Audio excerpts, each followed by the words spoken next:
Hello, जैसा कि आपके सामने है हिंदी साहित्य का इतिहास आचार्य रामचंद्र शुक्ल। तो हम वीडियो लोड करके डेली डालते हैं और ये किताब बहुत इम्पॉर्टेंट है, तो आप इसे सुनकर अपने पीजीटी टीजीटी में लाभ उठा सकते हैं। तो देखिए यहाँ से पेज नंबर 571। किसी एक विशाल भवन को रूप देने की ओर भी अंत में प्रसाद ने ध्यान दिया, जिसका परिणाम है कामायनी। इसमें उन्होंने अपनी प्रिय आनंद की प्रतिष्ठा दार्शनिकता के ऊपरी आभास के साथ कल्पना की मधुमती भूमिका बनाकर दी। यह आनंदवाद वल्लभाचार्य के काय या आनंद के ढंग का न होकर तांत्रिकों और योगियों की अनुभूति पद्धति पर है। प्राचीन जल प्लावन के उपरांत मनु द्वारा मानवीय दृष्टि के पुनः विधान का आख्यान लेकर इस प्रबंध काव्य की रचना हुई। यह आनंदवाद वल्लभाचार्य के कारण या आनंद के ढंग का न होकर तांत्रिक और योगियों की अंतर्भूमि पद्धति पर है।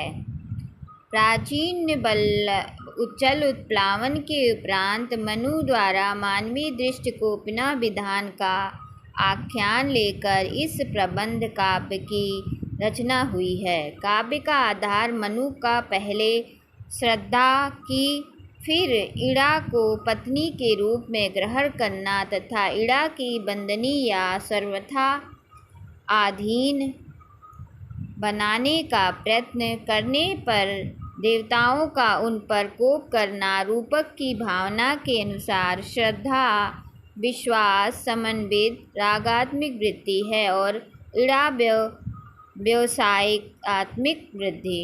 कवि ने श्रद्धा को मृदुता, प्रेम और करुणा का प्रवर्तन करने वाली और सच्चे आनंद तक पहुँचाने वाली चित्रित किया है। इड़ा यह बुद्धि अनेक प्रकार की वर्गीकरण और व्यवस्थाओं में प्रवृत्ति करती हुई कर्मों में उलझने वाली चित्रित की गई है।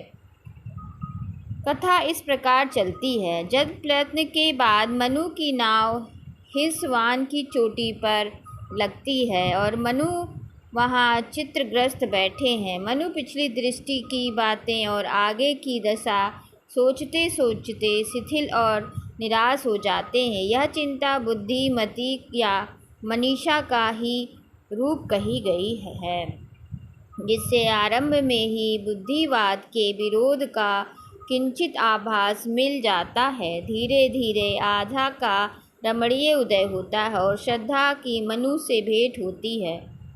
श्रद्धा के साथ मनु शांतिपूर्वक कुछ दिन रहते हैं, पर पूर्व संस्कार बस कर्म की ओर फिर मनु की प्रवृत्ति होती है।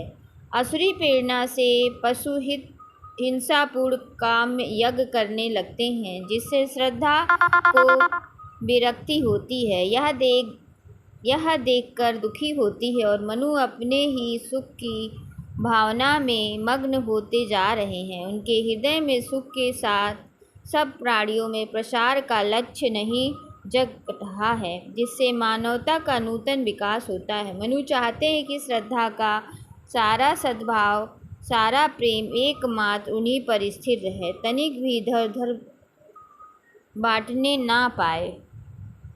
इससे जब वह देखते हैं कि श्रद्धा पशुओं के बच्चों को प्रेम से पुचकारती है और अपने गर्भस्थ संतति की सुख पीड़ा का आयोजन करती है, तब उनके मन में ईर्ष्या होती है और उसे हिमालय की उसी गुफा में छोड़कर वे अपने सुख वासना के लिए चल देते हैं।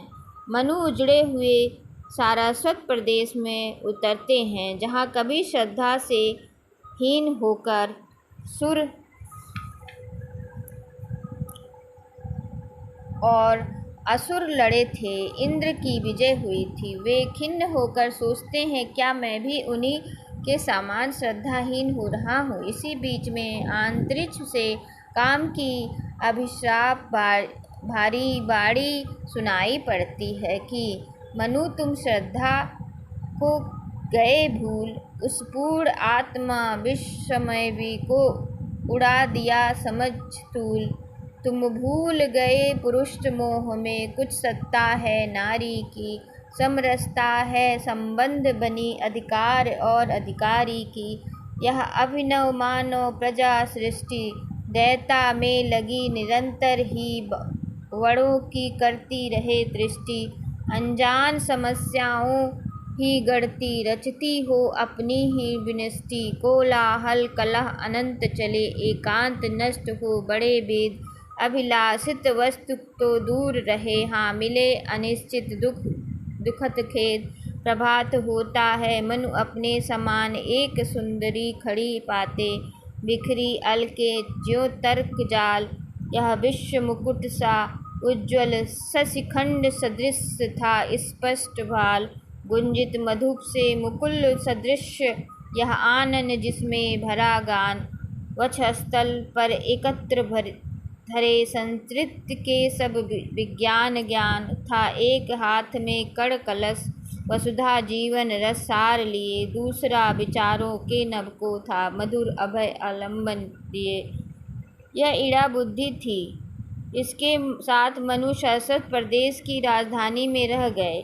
मनु के मन में जब जगत और उसके नियामक के संबंध में जिज्ञासा उठती है और उससे कुछ सहायता पाने का विचार आता है, तब इड़ा कहती है, हाँ तुम ही हो अपने सहाय। जो बुद्धि कहे उसको न मान कर फिर किसकी न शरण जाए। यह प्राकृत परम रमणीय अखिल ऐश्वर्य भरी शोधक विहीन। तुम उसका पटल खोलने में परिकर कसकर बन कर्मशील। सबका नियमन शासन करते बस बढ़ा चलो अपनी क्षमता। तुम जड़त्व को चैतन्य करो, विज्ञान सहज साधना उपाय। मनु वहाँ इड़ा के साथ प्रजा के शासन की पूरी व्यवस्था करते हैं। नगर की श्री बुद्धि होती है और प्राकृत बुद्धि बल से यश में ही जाती है। खेती धूमधाम से होने लगती है। अनेक प्रकार के उद्योग धंधे खड़े होते हैं। धातुओं के नए नए शस्त्र बनते हैं। मनु अनेक प्रकार के नियम प्रचलित करके जनता का वर्णों या वर्गों में विभाग करके लोक का संचालन करते हैं। आज ही तक नमस्कार। तो आशा करते हैं आप इसे सुनकर लाभ